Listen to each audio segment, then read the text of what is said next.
Let's welcome Dr. Lovelito. I'll stop sharing. Dr. Lovelito, you can. All right. Thanks, Ron for your kind words. And so hello, everyone. My name is Andrea Laflitte. I'm an assistant professor at the Department of Industrial and Systems Engineering at Virginia Tech.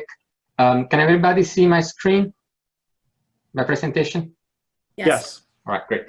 Okay, so yes, I've been serving as a reviewer for this scholarship a few times, and this all started when a few years ago I was helping some of my graduate students applying for this scholarship, and then I've been truly inspired by two senior colleagues, more mentors than colleagues, at the University of Oklahoma, Farouk Misri and Janet Allen, who've been helping their students and students from all over the country applying for this scholarship with great results, actually. So I was like, well, I may want to give a contribution. Let me clarify, this is not an event sponsored or supported by NSF. I just woke up one day and I decided that maybe I'd like to share my, I'd like to share my my experience and my ideas with graduate students at Virginia Tech, and not only.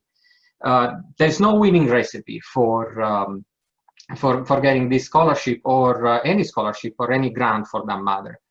But definitely there are things that don't really work well, and students, I've seen that students sometimes make the same, don't really want to call them mistakes, but fall into some cracks sometimes that could be improved. Many times the ideas are there, but the packaging and presenting ideas is as important. So this is why I wanted to call this a reviewer's perspective on the Graduate Research Fellowship program. So I think it's important to start from what we mean by fundamental research. And in two words, I would say that it is about advancing knowledge.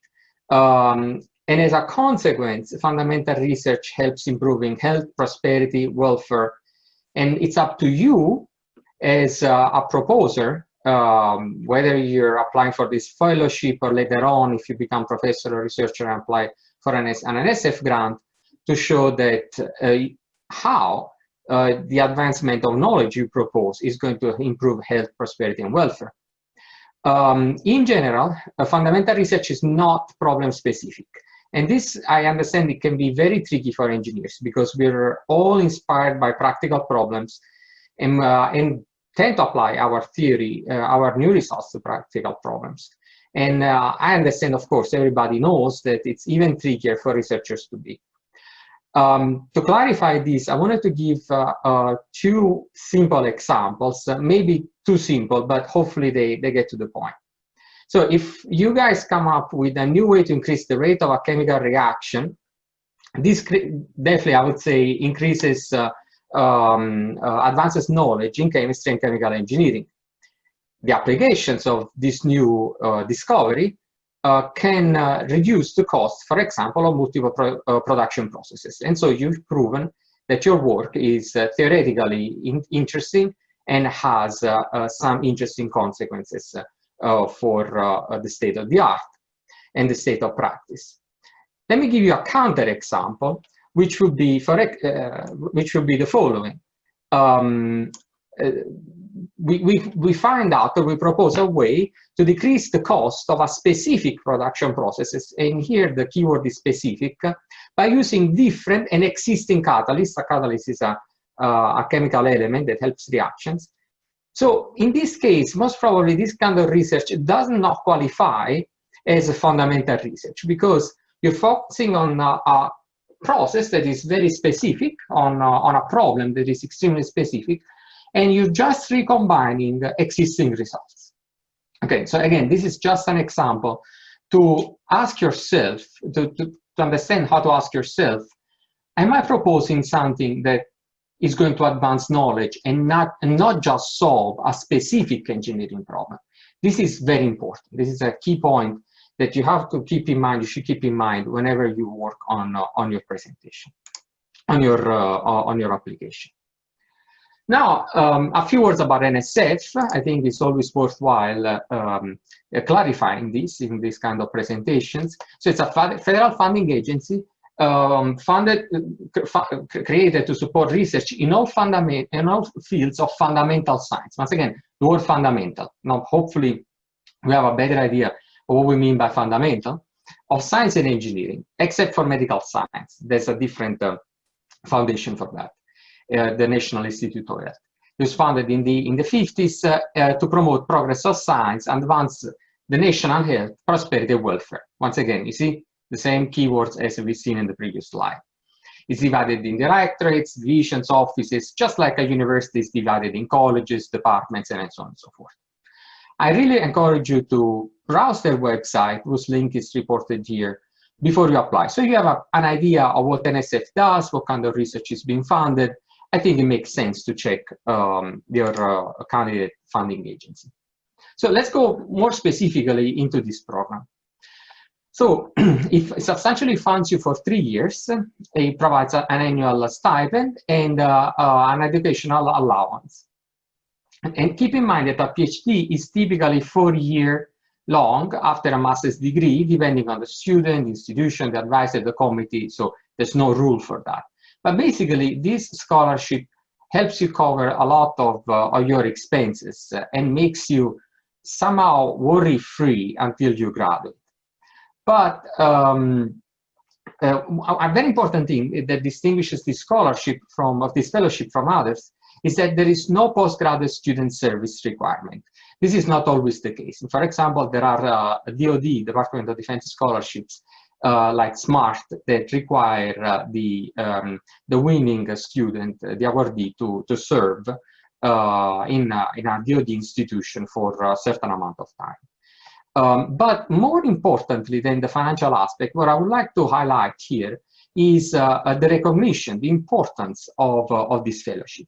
It's extremely competitive, and it will shine on your resume for many years. Somehow it's the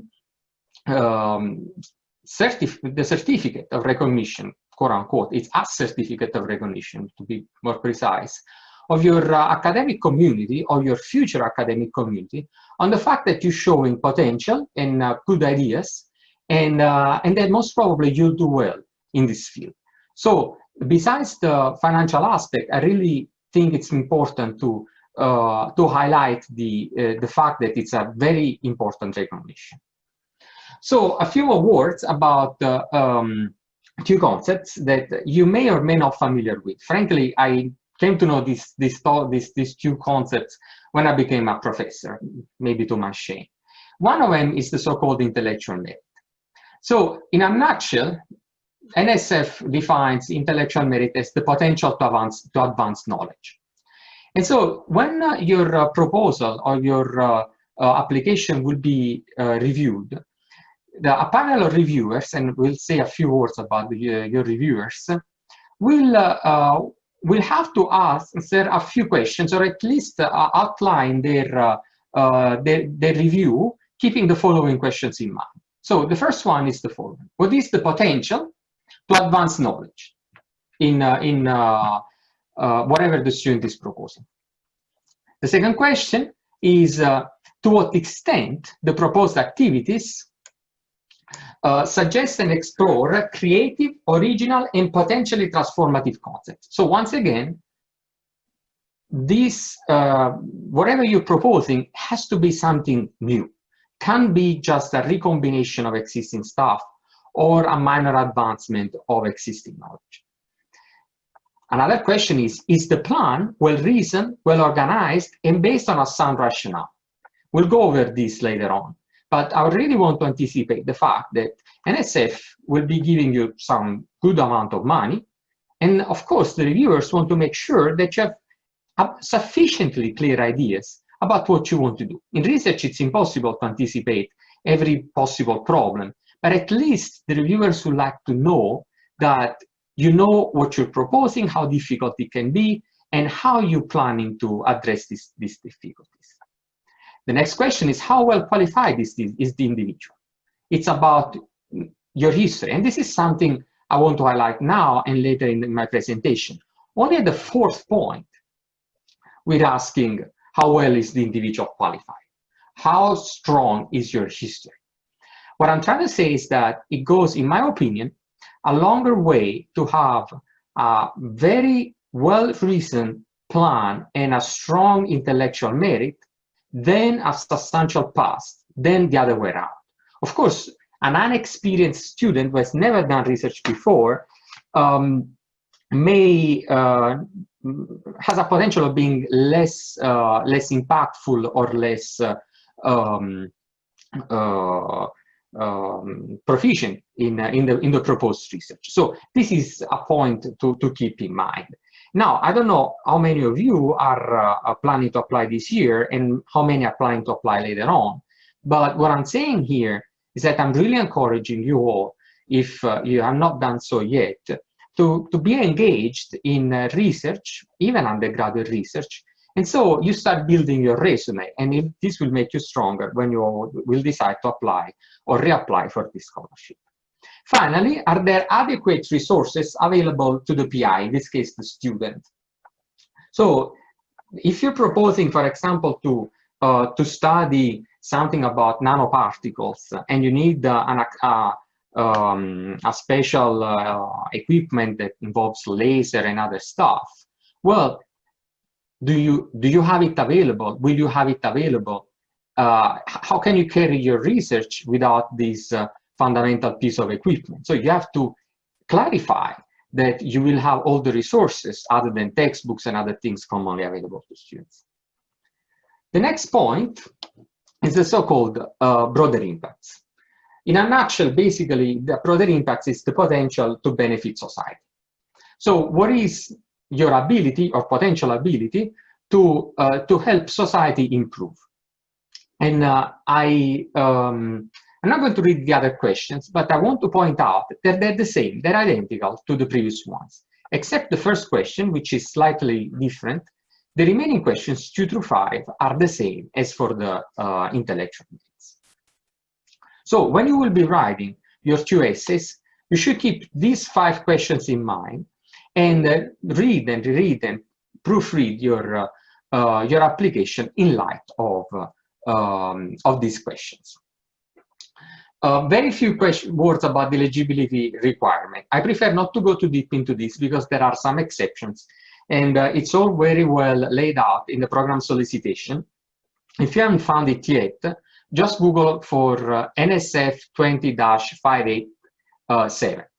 In practice, in a few words, you need to be a US citizen, US national, or permanent resident, intend to enroll or be fully enrolled full-time in research-based master's or doctoral degree program, never have applied while enrolled in graduate degree, never earned a doctoral, terminal, master's degree, or professional degree in any field.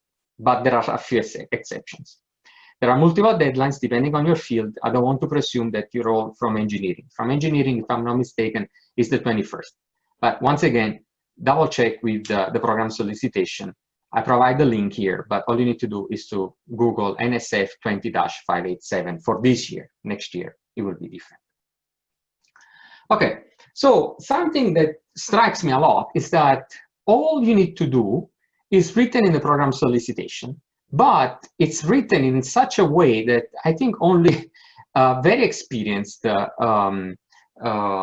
proposal writers really recognize it.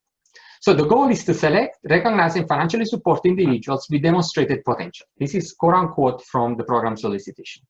So when you write your 2 essays, ask yourself, how did you demonstrate your potential?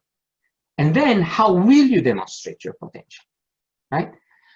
So I encourage you to provide a detailed profile of relevant education, research experience, and your plans for graduate education, as well as for your research. And then how you plan to broaden participation in science engineering of underrepresented groups, including women, minorities, persons with disability, and veterans. Once again, this sentence is quote unquote from the program solicitation. So in a nutshell, when you'll be writing your 2 essays, ask yourself, how did you give back, or how did I give back to society, and how will I give back to society? These are very important points, and I'll continue remarking those later on in my presentation. So a few words for those of you who don't know this yet. What's in the application package? Well, your transcripts, a statement of personal, relevant background and future goals. It's 3 pages long, no exception. A research plan, which is 2 pages long, including references, and in which you must be proposing original research, original work, and reference letters. No less than 2, no more than 5. Typically, students ask for 3 reference letters. This is a good number. It's very representative. 3 sound reference letters are all you need. These are all important components, and they're all equally tricky, and we will see why.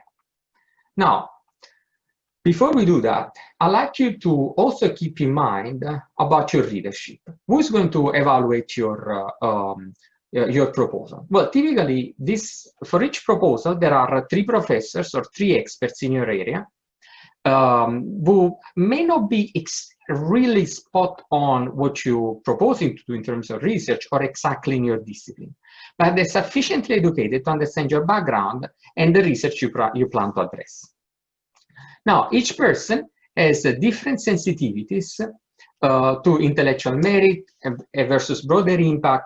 So I really encourage you to be balanced and give equal importance to both aspects, to the theory, say so, to the technical part, and how you plan to give back to society with your research and I want to emphasize the and/or part, with your own activities, because your broader impact does not need to be tied to your research. I'm going to give practical examples. So if you feel a little bit lost, don't worry. I'm going to show you in practice how I personally would set up my application if I could apply.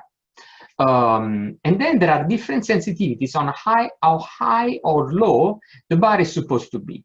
Roughly speaking, our applicants are divided in 3 groups that, again, very roughly are undergraduate students, master's students, and PhD students.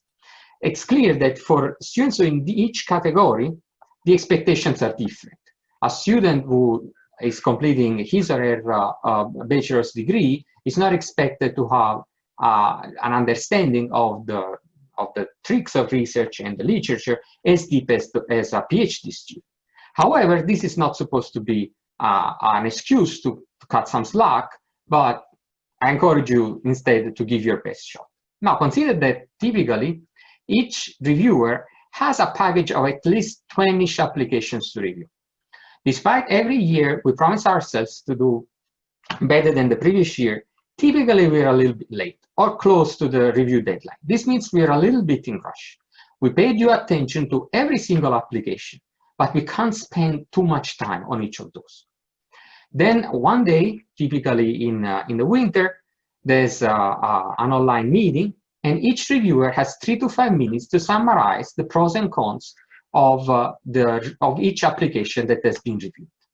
After that, there is usually, not always, a 1-2 minutes conversation with the other 2 colleagues to convince them of the value of your application. Some may be a little bit more skeptical than others.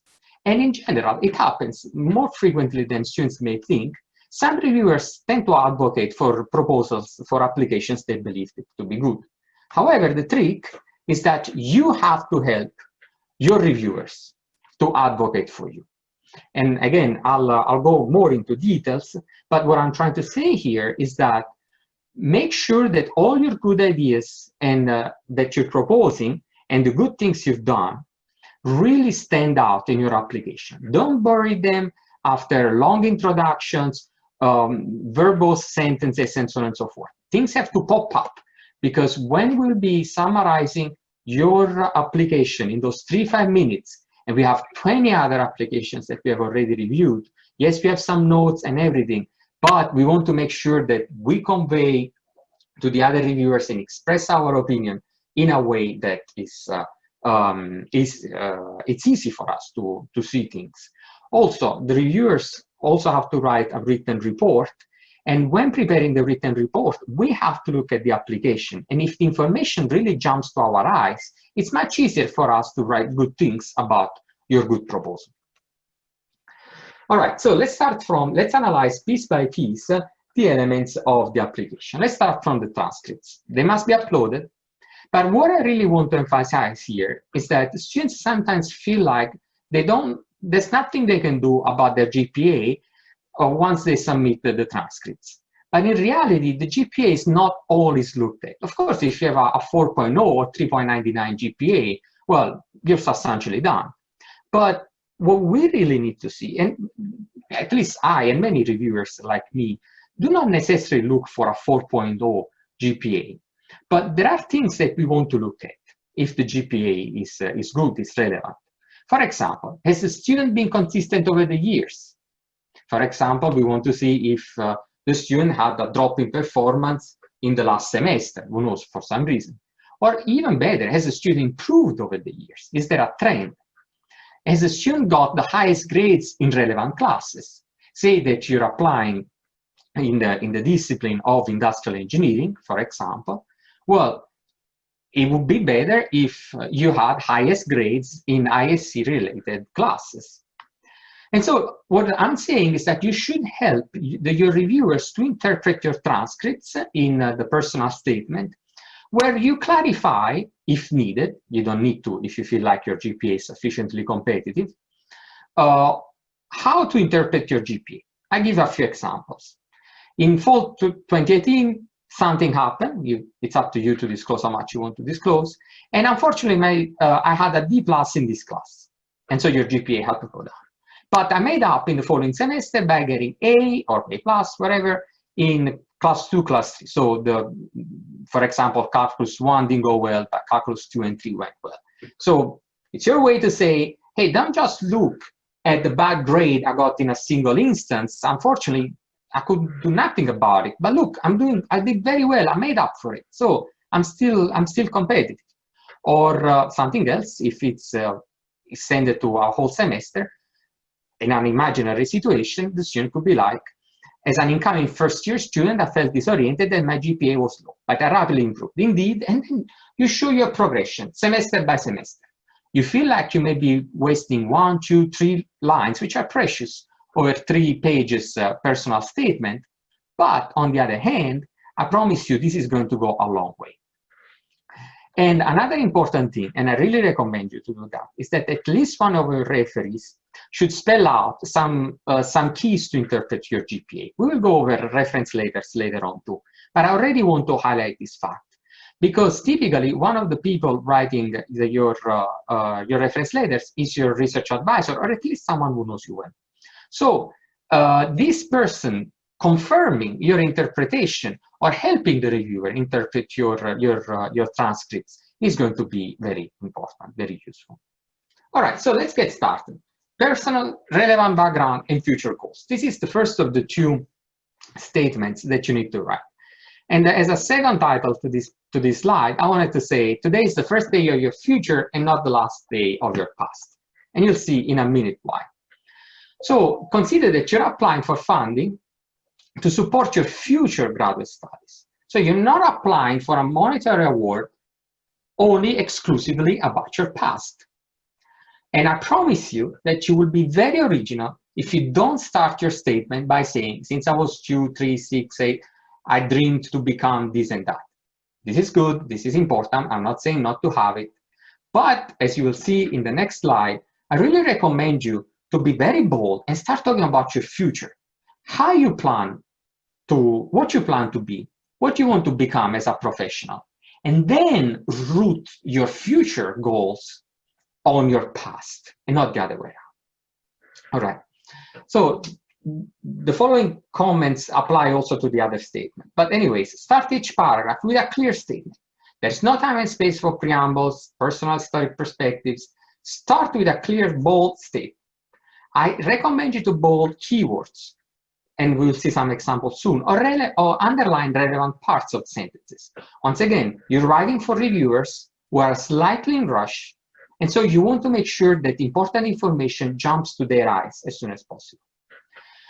You may want to give even a title to each paragraph, so it helps yourself streamlining your discussion and helps the reviewer finding relevant pieces of information at a glance. For example, you may want to have a paragraph that starts by saying educational objectives, which are important. If you want to do research, I need to learn important things so that I can perform competitive research. And so, for example, I would write something, educational objectives, period. You see it's bolded. I'm applying for a PhD degree because I want to become a leading scientist in my field, robotics, for example, and solve, you name your problem, no? So you start creating a link to your other statement about your research. I've been pursuing this objective since, and then you talk about your past. So use facts from your past to prove your passion, commitments, and potential for success, okay? Next. So here I give an example, a draft, of how I would write my personal statement. And the very first paragraph would be career goals. Again, I'm not saying you have to do that. That's how I would do it. And because I'm doing it, I think it's very good. Career goals. I aspire to become a professor in robotics and lead my scientific community to design autonomous cobots to help people at home and work. I've been having this ambition and so on and so forth. So I want to say, hey, this is what I have in mind. And reviewers really like students who have clear ideas, even if they're bold. But we want to see that the student has an ambition of some kind. I know it's difficult, and I know sometimes you may feel ashamed of or shy to say that you want to become this and that. But this is the point of the proposal, of this application. We want to know that you have the ambition to become a leader in the community. The next paragraph will be path to my career goals. Okay, we have established where I want to go. How do I get there? Well, here is what I would write. I plan to attain my goals by attending Virginia Tech, of course, and developing the research plan outlined in my research plan. Well, maybe the English has to be fixed here. With the help of course, myself, my advisor, which is me. After that, I plan to work as a postdoctoral researcher at a top-tier university in the US for 2 years, and finally apply for a faculty position. Wow, okay. Of course, I like it because I wrote it.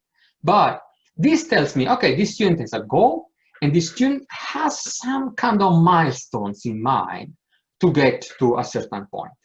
And then continue elaborating on your future in grad school and beyond. To support my plans, in grad school, I will study and give a list of relevant classes. Now, students can lay out their plan of study. You don't have to stick to that. You're not promising forever to stick to that plan of study. But that gives us an idea that you gave some thought on your path in your near future. Because, and explain why you want to take these classes. Well, I'm proposing something about robotics, so I believe it may make sense to propose those classes at least there. Prior research experiences. Now we go into the part in which I need to convince the reviewer that I've done research and I like research and I've done well in research. So for example, from this year to this year, I performed undergraduate research with, of course, Dr. Laflito on whatever topic. Explain your roles. So my role was, say what you did. Our results appeared. Sometimes students are involved in publications. So there you go. Cite your publications. Sometimes students' work ends up being summarized by a video that ends up on YouTube, on LinkedIn. You can cite those and show that the results of your work. Take pride of your work. And this is a good point also to start showing your understanding of the proposed research. Now, how would I structure? Well, again, so let's continue. Relevant past coursework.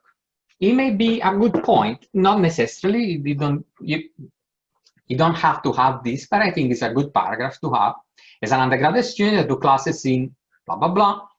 And my GPA for these classes was blah, blah, blah. So what I'm trying to say in this paragraph is, well, I'm a good student. I love this topic. Look at the facts. In whatever class, I led a project on and explain your experience on something relevant to what you're proposing in your other essay. As a graduate student, I successfully passed, and so on and so forth, whatever class. By studying these subjects, I appreciated whatever field you're applying for, robotics in my case, because, and you explain your reasons, and understood that this discipline is currently limited by blah, blah, blah. Now, this is a key sentence, at least to me. I understood that this discipline is currently limited by. So this is a very important thing for a researcher, being aware of the limitations of your field, being like, well, you know, these great things have been done, but these other things have not been done yet. This is important. When you do research, you must know the state of the art. So here I'm starting hinting to the reviewer that I'm aware that certain things have been done and some other things still have to be done. This is very good. Now, extracurricular experiences is a very good, once again, list whatever you've been doing. For example, I've been a member of the robot soccer team. I started as a junior designer and then did this, and that. This will show how your interest and passion is not bounded only within the lab or the classroom experience, but also beyond. Now, mind you, I'm not saying that a student must have extracurricular experiences and research and so on and so forth. I'm outlining the case of an ideal student, of course. But if you're planning to apply or reapply later on, you may want to keep these very personal pieces of advice that I'm giving in mind to strengthen your application for later on. Now, even this statement must have a section called intellectual merit. It's mandatory.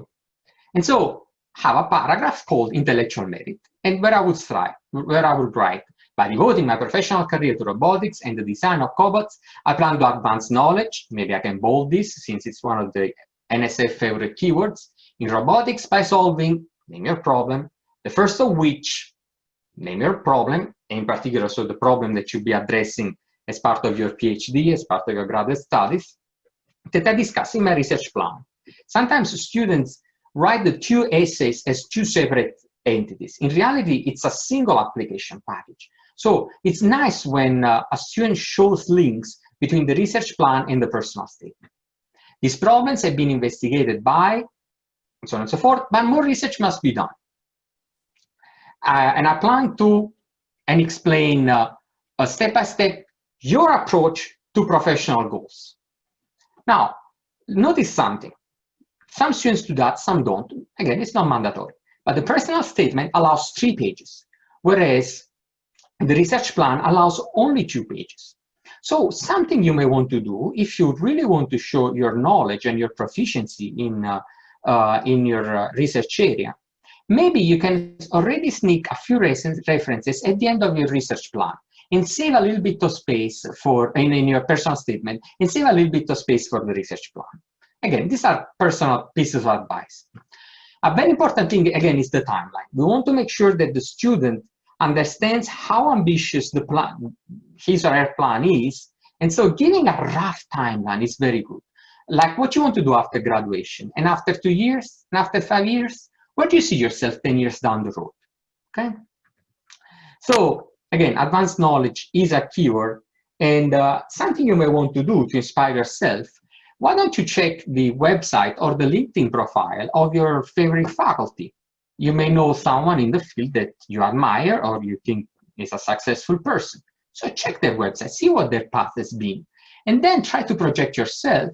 Be like, wow, if this person has done that, maybe I could do the same. And you can propose something very similar. Again, these are ideas. I'm not saying it has to be done this way. It could be done this way.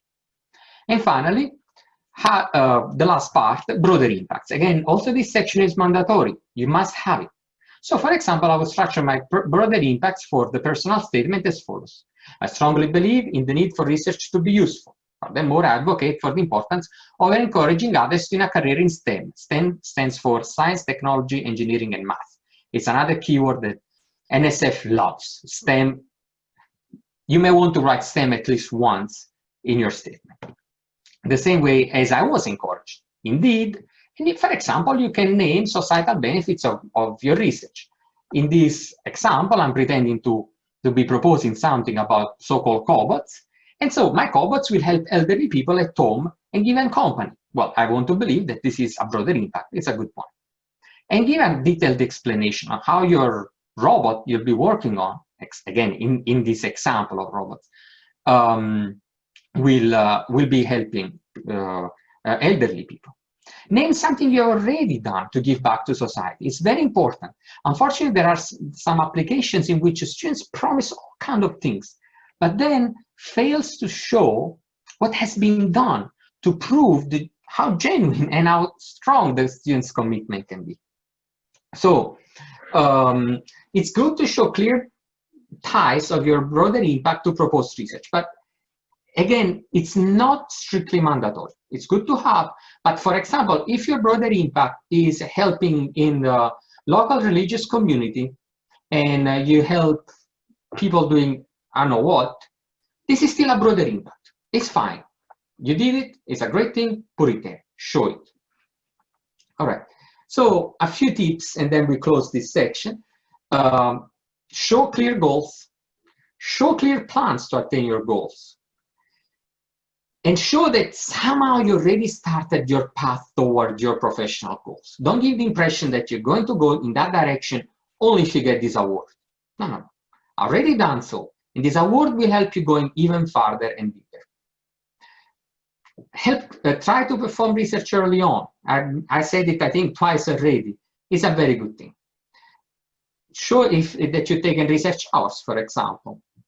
It's a good thing. And when you comment on your transcripts, you may want to highlight the fact that in whatever semester you took so many research hours. Be involved in outreach activities early on, the famous broader impact. So personally, and this is my personal preference, I prefer when students show few but long-term activities because, in my opinion, that shows dedication. Many short-term activities, many activities that last a few months, a semester, a myriad of them, may show lack of commitment from the student side. Now, we want to see that the student does something, may change his or her mind a few times, is fine, wants to see multiple things, but sooner or later finds his or her true passion and sticks to that for a bit. And very importantly, your extracurricular activities should not overwhelm your studies and research. Don't write 2.5 pages of broader impacts, extracurricular activities, and then just half page about your career goals, about your research goals, and so on and so forth. That would not be, in my opinion, a good balance. Okay. Anyways, one last thing: use all the 3 pages. You've been given 3 pages. Use all of them. Don't give the impression of writing something too cluttered. Sometimes figures help, pictures help, but don't leave half-empty page or so on and so forth, because then it would be like, the student didn't have enough to say to fill 3 pages, which after all is not much. That doesn't look too good on you. Again, personal opinion. All right, research plan. This is another important statement, equally important, just like the personal statement. And I wanted to call this slide the following way. If you need to give someone your money, they better know how to spend them, right? So NSF is making a small investment on you. So we want to know, well, we as reviewers, we want to know that you know what you want to do. So first of all, you want to clearly state your research goal. Start by saying what you want to do. Next, explain clearly why this problem is worthwhile being studied. There are very amazing problems out there, extremely complicated, for which there is no application. You don't want to go that way, at least not at this stage of your research and your professional career. Explain why this problem has not been solved yet. Still today, I want to believe I have a little bit of experience as a researcher. Sometimes I'm being asked, why hasn't this been solved yet? What was the challenge? What is the problem that has prevented people from solving this question?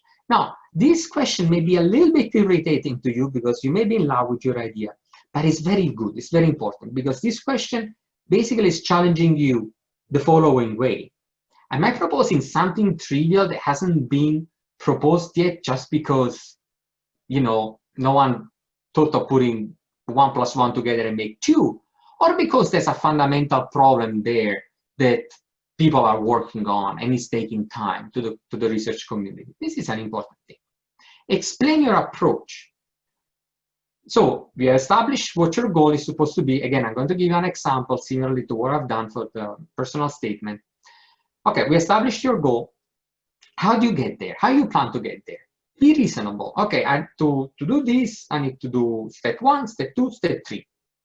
Maybe there will be some other steps in between that we cannot see right now, but at least the reviewer wants to see that the student has some kind of idea of sequence of steps to take. Explain your assumptions. In other words, explain the boundaries of your work. Your work may apply to certain areas, within certain hypotheses. It's fine. No one pretends that you solve the most broadest problem in the field and close it forever. Advancing knowledge is very difficult, we all know that. And so even if you dent knowledge just in one direction, this is good. But be clear about your assumptions. In some fields, it's more important than others. In some fields, there is this culture of stating your assumptions. Provide a list of resources needed. You remember, this is the 5th question for which you're evaluated. What do you need? What kind of lab do you need to work in? What equipment? What kind of faculty support you need? Because you're still inexperienced, you still need that faculty. Now, why am I bringing this up? Because sometimes I've been on panels in which we review the applications of students, very bright and everything, but clearly did not know where they would have ended up. Or they had multiple alternatives. And so it was unclear to us if the student would have had the right resources to perform that ambitious research. You may end up in the university of your dreams that unfortunately does not have that kind of equipment needed to conduct your research. Then what? So explain how the context in which you'll be working is going to help you. Once again, provide a 3-year timeline. Doesn't have to be specific. You can show it semester by semester, which basically means giving 6 milestones, 6 steps toward your research. A good thing to have, and some reviewers ask for that, not really me, but some colleagues ask.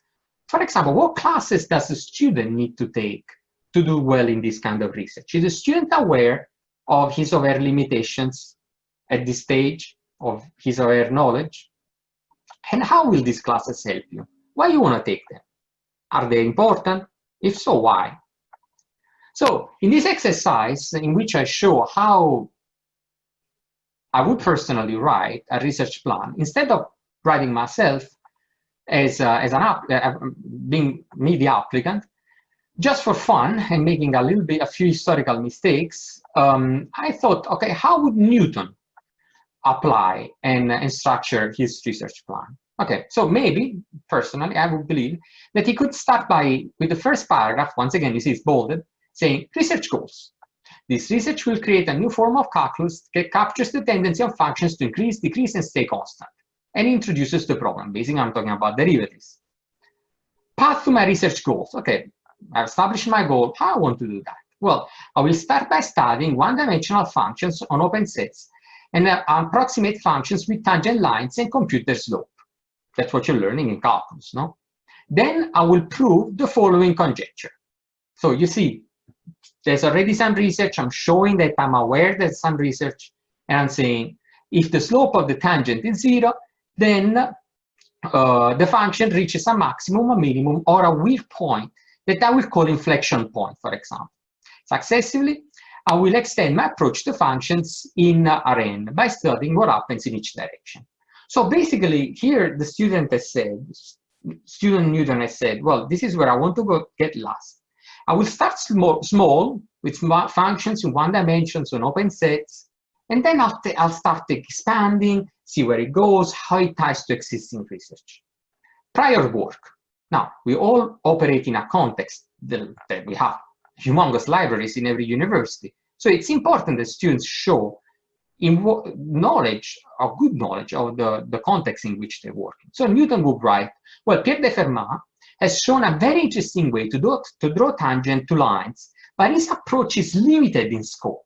Now, I like this word, this expression, so I underlined it. So the reviewer will see limited in scope. Okay, let me see what's going on here. Okay, let me read this paragraph a little bit more carefully.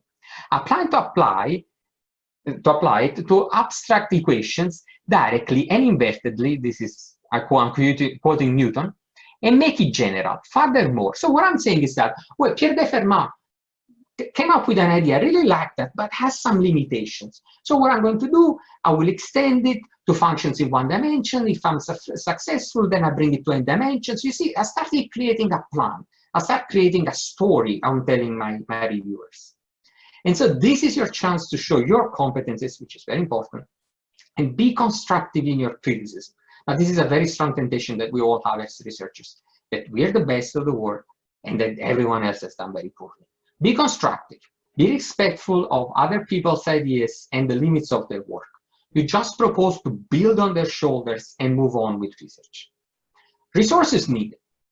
The famous fifth question. The Newton example, I'm joking here. I need one apple to be thrown on my head daily to think straight. The expected cost is $300. I will work with Professor Isaac Brown, also Newton had an advisor, who's an expert in tangents. This is true, this is a fact. So you see, I'm saying I need some equipment, apples. I need this professor because he's very good in the field. And yes, the idea is mine, but I can go to him or her for advice. That's reassuring for the reviewer, I believe. Intellectual merit. Again, also this section is mandatory, also in this statement. So bold at the beginning of the section, intellectual merit. This research will advance knowledge in the area of mathematics and will allow finding the maximum and minimum of functions without knowing their actual values at each point. Furthermore, this approach can be used in conjunction with the still unproven conjecture and so on and so forth. I'm not going to read all of it. We're recording this and we'll be posting the video, so you can continue reading on if you like. What I really would like to highlight here is the following. Don't feel intimidated. No one here, I believe, is as good as Newton is, of course. I wanted to come up with an example that the theory of derivatives that is accessible to everyone, all of us who are an engineering or took a little bit of math as undergrads, know pretty much how it works. What I wanted to highlight, this is the most important thing, is how the plan is supposed to be laid out. A goal, a set of steps, what is needed to do these kind of things. And then there's this highlighted part that helps creating a connection with the personal statement, in which it says, as discussed in my personal statement, I would like to advance the knowledge in math and physics, and the research will help me to attain this goal. Right. So the research proposed by the student has to do with the personal goals that the student has for himself and herself. Right. So you see, once again, this link, we're trying to establish a link between personal statement and research plan. Then broader impacts. Once again, this is a mandatory section, has to be there. This research will have many positive repercussions on the national economy. For example, for instance, it will allow us to design better hulls of ships and sail faster. Oh, that's a great broader impact. Thus far, hulls of ships have been designed by whatever method. Furthermore, I will continue serving as a math and physics tutor at the local, whatever, no-profit organization to help younger students in London with their homework. I've been serving as a math tutor since, and so on and so forth. So young Newton is aware of the fact that if he's successful with his research, there's going to be great impacts, like, for example, designing hulls of ships. This is true, it really happened. But he has already been contributing to the community by being a math tutor or a physics tutor. So he's showing past record of broader impact. And maybe the student is going to be like, and I will continue throughout my PhD. So he says, well, I've done it, but I don't want to stop. I'll continue. Well, that goes a long way, in my opinion. Tips. Good understanding of the literature. Show good understanding of the literature. Show awareness of the limits of your work. Don't be ashamed. Every work has a bound. So in this Newton's case, we limit ourselves to what happens to open sets. What happens on closed sets is very difficult. And I don't know, we'll take care of it later on. Very important thing. Make sure that this is your idea. This message has to go through. Because unfortunately, there are some applications which are very good, the idea is bold and everything, but then we start digging a little bit, we get curious, we go to the advisor's website, and we see that the research advisor has proposed spot on the same things, already has some publications on the same idea, and then we're like, is this really the student's idea or not? And NSF is very clear about this. This has to be your idea. Of course, the apple doesn't fall too far from the tree. So it's obvious that most probably you're going to propose some research in a topic, and even with some methods not too different than your advisors. But you have to explain that whatever you're proposing is yours and how this is yours. Once again, how classes will help in your work, your timeline, and a rough budget. If you need some equipment, how expensive is your research? Does it take $10 billion? Well, very beautiful idea, but maybe this research is too expensive. It's dangerous to embark into something so expensive. Once again, use all the 2 pages allowed. Because if you leave some lines unwritten, especially on a 2 pages proposal, no proposal is perfect. And then the reviewer may be like, but could have said more in this, more of that, and may not look good. Use figures to capture your idea and suggest its feasibility. For example, in the case of tangents and derivatives, the classical textbook picture of a curve and the tangent line would help explaining your idea. Okay, we're getting there.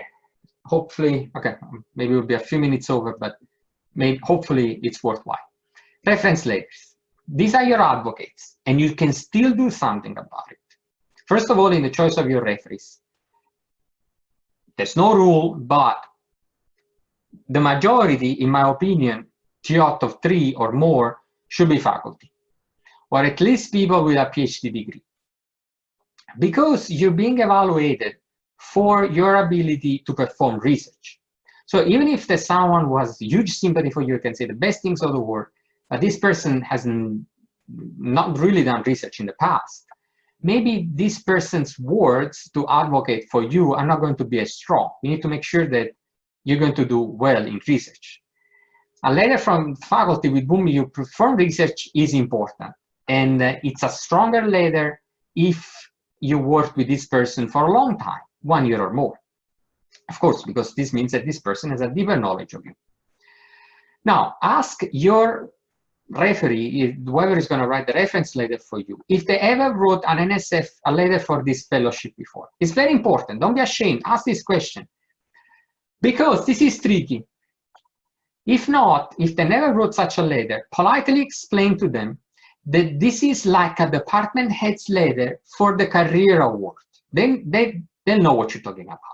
This is not a reference letter for grad school. There are some requirements over which we'll go in a minute, for which you really need, that needs to be highlighted. Too many times, unfortunately, there are very good applications, and then the reference letters are not strong because they don't hit the target. It may sound weird to you, but you can politely propose to draft the letter for your advisor. Advisors tend to be busy, and they appreciate if you prepare the draft for them. But more importantly, you know your application better than anyone else. And this advisor's letter, as we will see in a minute, should show clear links with your proposal. Because a letter in which that shows that whoever wrote it has read your proposal, has appreciated your proposal, knows what's in your proposal, is a stronger letter. It's the letter of someone who took time to read your application. And so it's a more convincing letter. So this is why it's a good idea for you to draft your own letter, so that you can create clear links between the letter and the application. Of course, this professor or this person will improve, refine, change the letter, but at least you created a draft for them.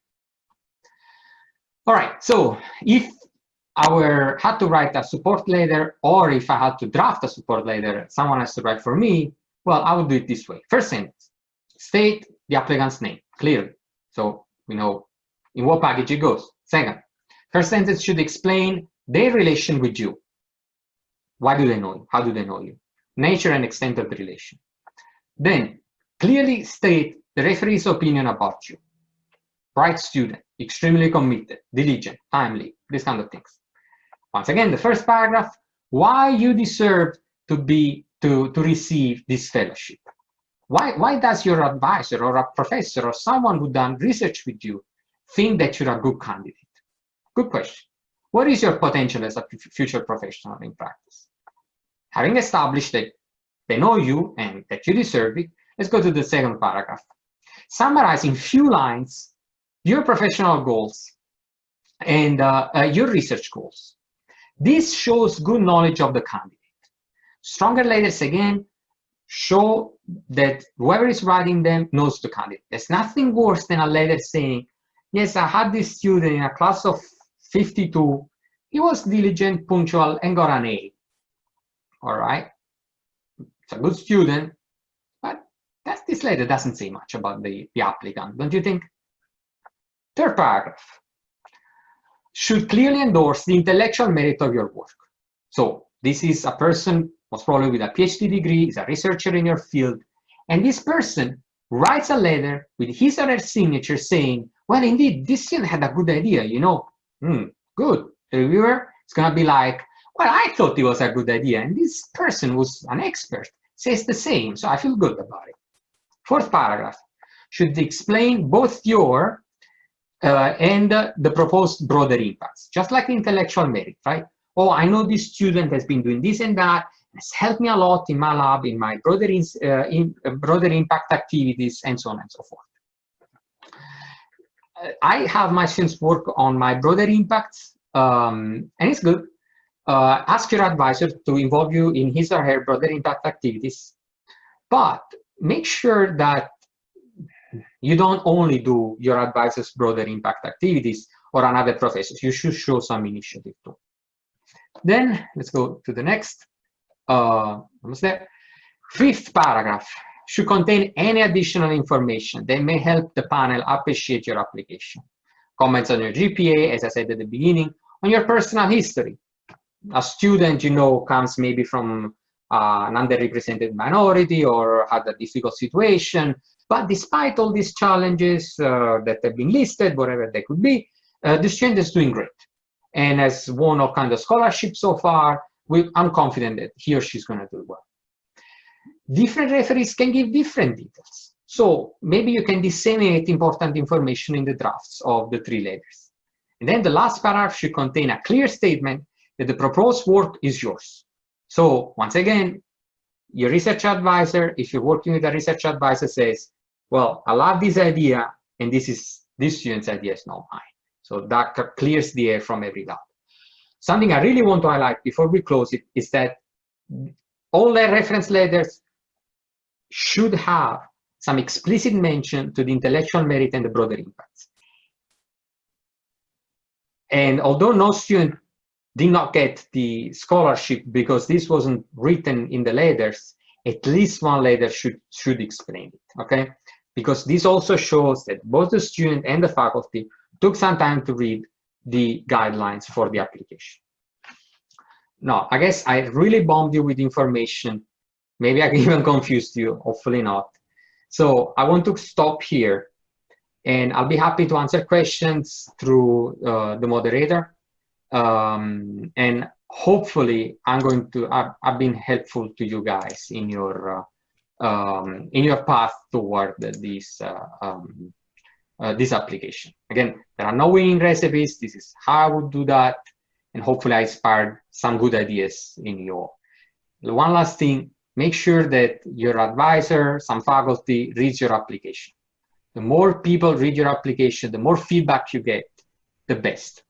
Because people this criticism can be the reviewer's criticism, right? So make sure you finish your application early on and pass it to people you trust, or faculty, even the senior research graduate students or postdocs in your lab, and they can give some feedback. You can only gain from this. All right, I'll quit. Thank you everyone for your attention. Whoa, great job, great job.